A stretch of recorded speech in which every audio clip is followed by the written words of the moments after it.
the wealth tax clearly has captured the political imagination, and I think with good reason. It's a way to raise a large amount of revenue from the very wealthy. It has some advantages, which I could discuss relative to other options for raising revenue from the wealthy. It can't be avoided by investing in multinationals that shift their profits overseas, because their stock price will reflect that, and so that would also be taxed by the wealth tax.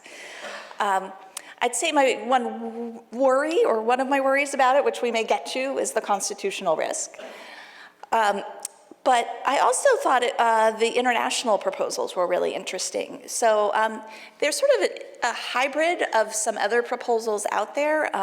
President Obama had proposed a minimum tax. We actually have a minimum tax now. That was one of the elements of the 2017 tax reform, although not in the form that I would particularly support. I think their form would be much more advisable. And then there's been a lot of discussion over time about allocating the worldwide profits of multinationals by their location of their sales. And this is something that OECD is actively considering.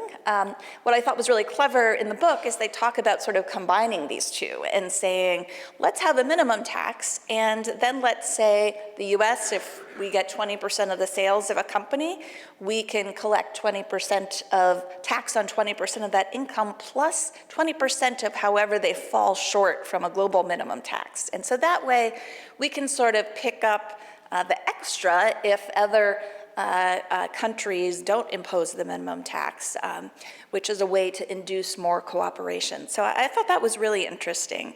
I'd say one other component I'd mention that might slightly worry me, although it's really just a friendly amendment, is the proposal to tax capital gains at the same rate as ordinary income, which in general I think is a fabulous idea. My one concern is the way that Congress's estimators estimate increasing the capital gains rate. They think that if we increase it even by, maybe 6 percentage points from now, that it might start losing revenue because of something we have called the realization rule, where people don't have to pay the capital gains tax till they sell the asset. There is an indication that that revenue maximizing rate would increase quite dramatically if we repealed a loophole that allows all capital gains to be tax exempt upon death. And I'm guessing that would be a friendly amendment. If you went, above maybe 50%, then you need to start thinking about something called an accrual tax, which is taxing gains as they accrue rather than waiting till they're realized. So those would be some other things I might put on the table as complements to that, although I generally love the idea of taxing capital gains the same as ordinary income.